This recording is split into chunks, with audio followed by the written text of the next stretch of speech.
عن إكرمة قال قيل لابن عباس رضي الله تعالى عنهما بعد صلاة الصبح ماتت فلانة بعد أزواج النبي صلى الله عليه وسلم فسجد قيل له أتسجد هذه الساعة فقال أليس قال رسول الله صلى الله عليه وسلم إذا رأيتم آية فاسجدوا فأي آية أعظم من ذهاب أزواج النبي صلى الله عليه وسلم حضرت ابن عباس رضي الله تعالى عنه এই ইবনে আব্বাস একদিন ফজরের নামাজের পরে ফজরের নামাজ শেষ হয়েছে নামাজ আনতে সবাই যখন মসজিদের ভিতরে আছে এমন মুহূর্তে হযরত ইবনে আব্বাস রাদিয়াল্লাহু তাআলা আনহু একটা সিজদা করলেন।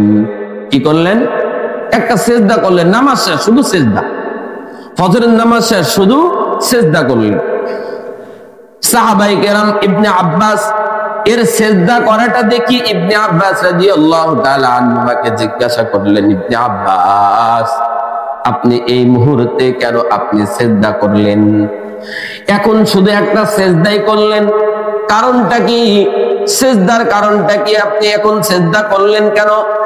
ইবনে আব্বাস রাদিয়াল্লাহু তাআলা আনহু বলেন, এ সাহাবায়ে কেরাম শোনো, নবী আলাইহিস সালাম বলেছেন যখন কিয়ামতের আলামত দেখো, নবী আলাইহিস সালাম বলেছেন যখন তোমরা কিয়ামতের আলামত দেখবে, আলামত তোমার সামনে প্রকাশ পাবে, এমন অবস্থাতে তোমার করণীয় কি?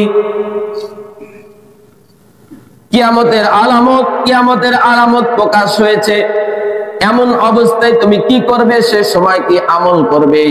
নবী আলাইহিস সালাম বলেছেন কিয়ামতের আলামত দেখলে ওই সময় মানুষগুলো যখন আল্লাহর সিজদায় লুটিয়ে পড়ে। কিয়ামতের আলামত দেখলে কি করতে হবে? সিজদা করতে হবে, বেশি বেশি সিজদা করতে হবে, সিজদায় পড়ে থাকতে হবে।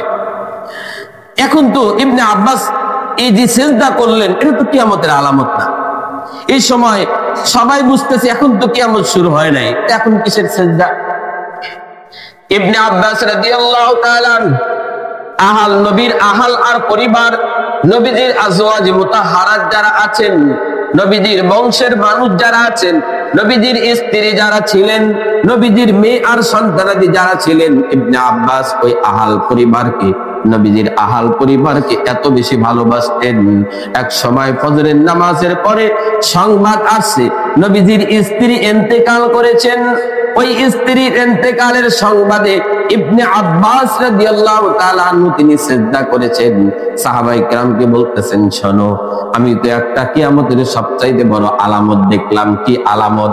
সেটা হলো নবীর একজন আজওয়াজ মুতাহহারাত স্ত্রী ইন্তেকাল করেছেন। এর চাইতে বড় কিয়ামতের আলামত আর কি হতে পারে?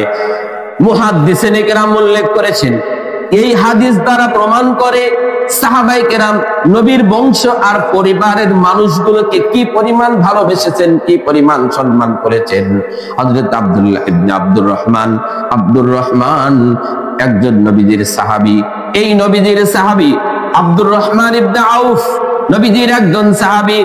তিনি নবীর পরিবার, বংশের স্ত্রী আর সন্তানদের কি পরিমাণ ভালোবেসেছেন আর মহব্বত করেছেন। এই আব্দুর রহমান ইবনে আউফ সাহাবী অনেক বড় একজন ধনী মানুষ ছিলেন। তার বাগান ছিল, তার সম্পদ ছিল। নবীজির ইন্তেকালের পরে এই আব্দুর রহমান ইবনে আউফ রাদিয়াল্লাহু তাআলা আনহু নবীজির রেখে দেওয়া স্ত্রীদের জন্য বাগান তিনি অক্ষ করে দিয়েছে। নবীর পরিবারের মানুষদেরকে প্রতি সাহাবায়ে কেরামের এরকম সম্মান, এরকম ভালোবাসা আর মহব্বত ছিল। এই শিক্ষা আমাদের জন্য, এই শিক্ষা আমাদের জন্য। এই জন্যই তো দেখেন আমরা যখন দরুদ আদায় করি, আল্লাহুম্মা সাল্লি আলা মুহাম্মাদ ওয়া আলা আলি মুহাম্মাদ, আয় আল্লাহ মুহাম্মদ সাল্লাল্লাহু আলাইহি ওয়াসাল্লামের প্রতি আপনি দরুদ পাঠ করেন, রহমত নাজিল করেন, ওয়া আলা আলি মুহাম্মাদ, আর নবীর বংশের মুহাম্মাদের আহল আর পরিবার যারা আছেন ছিলেন তাদের প্রতিও আপনি রহমত বর্ষণ করুন। আছে না নাই? দরুদের ভিতরে আছে না নাই? শুধু নবীর উপরে দরুদ আদায় করতেছেন না, শুধু নবীর উপরে রহমত নাজিল করার জন্য আল্লাহর কাছে দোয়া করতেছেন না, বরং নবীর ওয়ালা আলী মুহাম্মদ সাল্লাল্লাহু আলাইহি ওয়াসাল্লামের আহল পরিবারের উপরেও আপনি রহমত নাজিল করুন। আবার পরের দরুদে আল্লাহুম্মা বারিক আলা মুহাম্মদ, আয় আল্লাহ মুহাম্মদ সাল্লাল্লাহু আলাইহি ওয়াসাল্লামের প্রতি আপনি বরকত নাজিল করেন। আল্লাহুম্মা বারিক আলা মুহাম্মাদি ওয়া আলা আলি মুহাম্মাদ। শুধু নবীর উপরে না, বরং নবীর পরিবার যারা আছেন তাদের উপরেও আল্লাহ আপনি বরকত নাজিল করেন। এই জন্য দোয়ার শিক্ষা, তার অর্থ হলো নবীর পরিবারের মানুষদের প্রতি উম্মতের মোহাব্বত, মায়া, দরদ, ভালোবাসা, ইজ্জত, সম্মান থাকতে হবে। এটাও একটা শিক্ষা।